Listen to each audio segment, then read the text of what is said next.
महंगाई ने लोगों का किया बुरा हाल। बढ़ती महंगाई से कैसे निपटेगा चीन? कैसे आर्थिक हालात करेगा ठीक? चीन की इस हालत का भारत को मिल सकता है फायदा।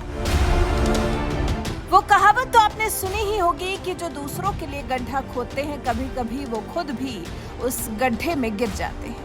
यही हाल चीन का है। अपनी विस्तारवादी नीतियों के चलते दुनिया के छोटे छोटे देशों को चीन ने इतना कर्ज दिया कि अब इस बोझ को उतारने के लिए उनके पास पैसा नहीं बचा और उनकी हालत खराब हो गई। अभी श्रीलंका की क्या हालत हुई वो पूरी दुनिया ने देखी। जो देश अभी भी इस दौर से ऊपर उठने की कोशिशों में जुटा है, और नापाक पाकिस्तान की खुद की हालत तो न जाने कितने समय से खराब है। लेकिन हाँ, चीन से कर्ज लेकर वो भारत पर समय समय पर जरूर हमला करता रहता है। लेकिन अब उसी चीन की आर्थिक हालत खराब हो गई है। चीन की आर्थिक स्थिति अब चिंताजनक हो चली है। चीन की आर्थिक हालत कितनी खराब? लोग बैंक में जमा किए अपने पैसों को निकालने लगे हैं। बेरोजगारी भी चीन में कई गुना बढ़ गई है। घरेलू आय में भी पिछले कुछ वक्त में काफी कमी देखी गई है। चीन की जीडीपी में 30% हिस्सेदारी रखने वाली रियल एस्टेट की हालत भी पस्त हो चुकी है। चीन की हालत ऐसी हो गई है कि 9 करोड़ घर बनकर तैयार है, लेकिन उन्हें खरीदने वाला कोई नहीं है। देश की दूसरी सबसे बड़ी real estate company China Evergrande group समेत 21 प्रमुख डेवलपर्स ने पिछले साल बैंकों का लोन नहीं चुकाया है।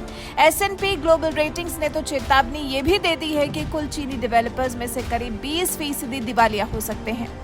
एक स्टडी के मुताबिक जनवरी से जून के बीच में आवास की बिक्री में 27% की गिरावट देखी गई है। जुलाई की बिक्री जून से 13% कम थी। जुलाई में लगातार 11वें महीने घरों की कीमतों में गिरावट आई। S&P का अनुमान है कि 2022 में संपत्ति की बिक्री में 1/3 की गिरावट हो सकती है। और जिन लोगों ने संपत्ति खरीद ली है उनकी हालत जान लीजिए। खरीदी हुई संपत्ति की EMI नहीं दे पा रहे हैं लोग। सभी बैंक ऋणों में से लगभग 30% प्रॉपर्टी से संबंधित है।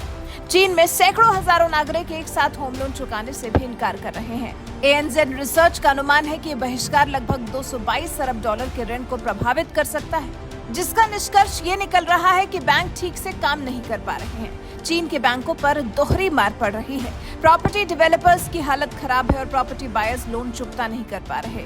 और अब जब बैंकों का ये हाल चीनी नागरिकों को पता चला है, तो फिर पैसा डूब जाने के डर से लोग पैसा निकालने के लिए बैंकों की तरफ दौड़े चले जा रहे हैं। हालांकि ऐसा नहीं है कि चीन हालात सुधारने के लिए प्रयास नहीं कर रहा, कोशिश कर रहा है, लेकिन उसके बाद भी देश जीडीपी की वृद्धि दर के अपने लक्ष्य 5.5 को छू नहीं पा रहा। IMF ने अपने अनुमान में चीन के 2023 का जीडीपी ग्रोथ रेट घटाकर 5.1 से 4.6% कर दिया है। ऐसे में ये जानना भी जरूरी है कि जिस चीनी अर्थव्यवस्था को वैश्विक विकास का इंजन माना जाता था, वो इस स्थिति में कैसे पहुंच गया और भारत समेत दुनिया पर इसका क्या असर पड़ने वाला है। कोरोना के साथ जीना चीन ने नहीं सीखा। चीन की इस हालत की सबसे बड़ी वजह उसका महामारी के साथ जीना नहीं आना है। बाकी दुनिया ने तो कोरोना जैसी महामारी से लड़ना और उससे जीतना सीख लिया, लेकिन चीन ऐसा कर पाने में असमर्थ रहा है। चीन ने कोरोना से लड़ाई में कारगर mRNA टीके का आयात नहीं किया। इस वजह से दूसरे देशों के मुकाबले चीन की इम्यूनिटी कम बन सकी। विश्व के दूसरे बड़े जानकार मानते हैं कि चीन में बेहतर स्वास्थ्य सुविधाओं का अभाव और टीके को लेकर हिचकिचाहट ज्यादा है। कर्ज बांटना भी चीन को पड़ा महंगा। चीन ने जरूरतमंद और गरीब देशों को जमकर कर्ज दिया। BRI चीन की एक अंतर्राष्ट्रीय परियोजना है जिसके तहत यूरोप और अफ्रीका के बीच भूमि और समुद्र क्षेत्र में कनेक्टिविटी बढ़ाना है। इस विकास एवं संपर्क परियोजना के पूरा होने से चीन सड़क, रेल और जलमार्ग के जरिए यूरोप, अफ्रीका और एशिया से जुड़ जाएगा। लेकिन कोविड की वजह से ये परियोजना ठप पड़ गई। ज्यादातर देश चीन से लिए कर्ज का ब्याज भी लौटाने की हालत में नहीं है। जिन लो इनकम और मिडिल इनकम वाले देशों को कर्ज देकर चीन फंसा है, उन देशों की चीन के प्रति देनदारी खुद के जीडीपी से 10% ज्यादा है। अब चीन की जब ये हालत है, तो ऐसे में भारत फायदा उठा सकता है। कैसे? दरअसल चीन पर आया संकट भारतीय अर्थव्यवस्था के लिए चुनौतियां और अवसर दोनों प्रदान कर रहा है। इन वर्षों में चीन के साथ भारत का व्यापार, विशेष रूप से आयात, तेजी से बढ़ा है। 2013-14 में भारत के आयात में चीन की हिस्सेदारी 10.7% थी।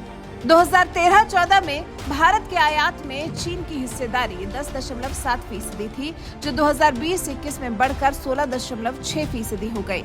इस समय में चीन में भारत का निर्यात का हिस्सा 6.4% से बढ़कर 7.2% हो गया है। चीन को भारत का प्रमुख निर्यात रसायन, खनिज, ईंधन है, जबकि मुख्य आयात इलेक्ट्रॉनिक आइटम्स हैं। चीन में संकट का मतलब है भारत का व्यापार क्षेत्र प्रभावित होना, जबकि भारत का निर्यात चीन के लिए उतना जरूरी नहीं है।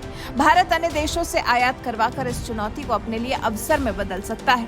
भारत समय के साथ उन उत्पादों को स्थानीय स्तर पर बनाने की क्षमता को विकसित कर सकता है। चीन पर संकट भारत को खुद को ग्लोबल मैन्युफैक्चरिंग हब के रूप में पेश करने का अवसर प्रदान करता है।